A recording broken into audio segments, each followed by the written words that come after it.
আসসালামু আলাইকুম প্রিয় বার্সা ফ্যান্স, প্রিয় কুলার্স। আমি এর আগে বেশ কয়েকটা ভিডিও আগেও বারবার করে জিনিসটা বলেছি যে মাঝখানের এই সময়টাতে যখন বার্সেলোনার চ্যাম্পিয়ন্স লিগে প্লে অফ খেলার ঝামেলা নেই, বার্সা প্লেয়াররা বিশ্রাম পাবেন এবং এই সময়টাতে রিয়াল মাদ্রিদ থেকে শুরু করে এই ক্লাবগুলোকে যখন একাধিক ম্যাচগুলো খেলতে হবে তারা ভুল করার সুযোগটা বাড়বে এবং এই সুযোগটা বার্সা কতটা নিতে পারবে সেটা ডিফাইন করবে লা লিগার বার্সার কামব্যাকটা কত দ্রুত হবে এবং আদৌ বার্সা করতে পারবে কিনা।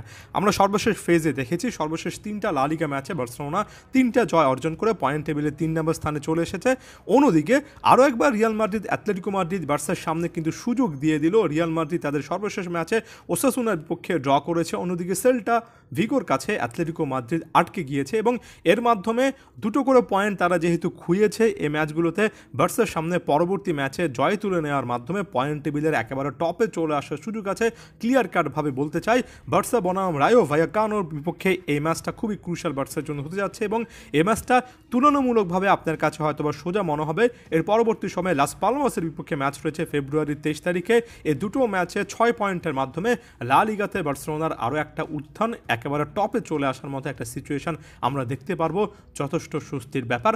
তবে একই সঙ্গে খুবই গুরুত্বপূর্ণভাবে আমি এই জিনিসটা বলে দিতে চাই যে বার্সাকে সাবধান থাকতে হবে, কারণ এই দলগুলোর বিপক্ষে সাম্প্রতিক সময়ে শুধুমাত্র যে এই অ্যাথলেটিকো মাদ্রিদ কিংবা রিয়াল মাদ্রিদ স্ট্রাগল করছে ব্যাপারটা এমন নয়, বার্সাও কিন্তু স্ট্রাগল করেছে।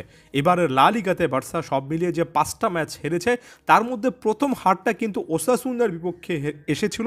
যে ওসাসুনার মাঠে রিয়াল মাদ্রিদ 1-1 গোলে ড্র করেছে, সে ওসাসুনার বিপক্ষে সেপ্টেম্বরের 28 তারিখে বার্সেলোনা 4-2 গোলে বিধ্বস্ত হয়েছিল, যেখানে এর আগের একটার পর একটা ম্যাচে বার্সেলোনা বড় পারফরমেন্সের মাধ্যমে জয় তুলে নিয়েছিল বিশাল ব্যবধানে। সেখানে গত সেপ্টেম্বরে ওসাসুনাই হানসি ফ্লিক রীতিমতো উঠতে থাকা ফ্লিকের এই বার্সাকে মাটিতে নামিয়েছিল। বিপক্ষে অ্যাথলেটিকো মাদ্রিদ ড্র করেছে, সে সেল্টা ভিগোর মাঠে বার্সেলোনা কিন্তু 2-2 গোলে ড্র করেছিল। অর্থাৎ এই প্রতিপক্ষগুলোর বিপক্ষে বার্সা নিজেও কিন্তু খুব একটা বেশি সুবিধাজনক অবস্থায় ছিল না। রায়ো ভায়াকানোকে একপাশে সরিয়ে রেখে পরবর্তীতে লাস পালমাসের বিপক্ষে ম্যাচটার দিকে যদি তাকাই, এই লাস পালমাসের বিপক্ষে সর্বশেষ নিজেদের ঘরের মাঠে বার্সেলোনা 2-1 গোলে হেরে গিয়েছিল। অর্থাৎ পরবর্তী ম্যাচটাতে লাস পালমাসের মাঠে যখন বার্সা খেলতে যাবে সেখানেও চ্যালেঞ্জ থাকছে। এর তুলনামূলক কম শক্তিধর নামগুলোর বিপক্ষেই কিন্তু বার্সা এবার স্ট্রাগল করেছে, তাই সামনের লা লিগা ম্যাচগুলো খুবই ক্রুশাল হতে যাচ্ছে। ম্যাচ বাই ম্যাচ অ্যাপ্রোচে সামনে আগাতে হবে।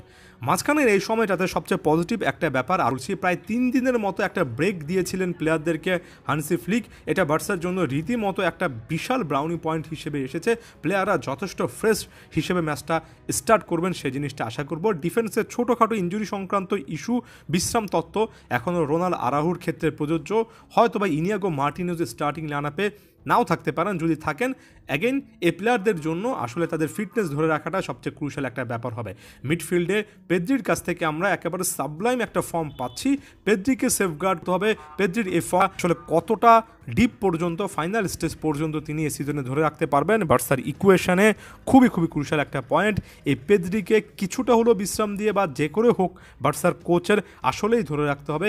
পেদ্রির এই ফর্মটা আমরা ম্যাচের বা সিজনের একেবারে লাস্ট ম্যাচ পর্যন্ত দেখতে চাই। ফাইনাল থার্ডে লামিন ইয়ামাল, রাফিনা, লেভানডফস্কির সঙ্গে দানি ওলমো হয়তো স্টার্ট করবেন। ওলমোর রোলটা যদি আরেকটু বেশি করে ডিফাইন হয়, ওলমো যদি আরও বেশি ধারাবাহিকতা খুঁজে পান, বার্সার জন্য সবচেয়ে ভালো খবর। যারা বেঞ্চে আছেন তাদের মধ্যে এরিক গার্সিয়া, ফেররান তোরেসরা যথেষ্ট ভালো পারফরমেন্স দেখাচ্ছেন। এদের কাছ থেকে এমন সিচুয়েশনে আরও বেশি করে আমরা আসলেই সার্ভিস দেখতে চাই। ফেরমিয়ান লোপেজ স্কোয়াডে না থাকলে আনসু ফাতি হয়তো বা অ্যাডেড হবেন। ফাতি সম্পর্কে অনেক পজিটিভ কথাবার্তা শুনছি। ফেরান তোরেসের আশেপাশে কোনো একটা পারফরমেন্স যদি আনসু ফাতি সুযোগ পেলে, যদি সেটা 10 মিনিটেরও একটা উইন্ডো হোক, সুযোগ পেলে যদি কাজে লাগাতে পারেন, বার্সার জন্য একেবারে সোনায় সোহাগা একটা ব্যাপার হবে। দেখা যাক হানসি ফ্লিক এখানে এই প্লেয়ারটার ক্ষেত্রে পজিটিভ কোনো চেঞ্জেস আনতে পারেন কিনা। আদিওস ভিস্কা এল বার্সা।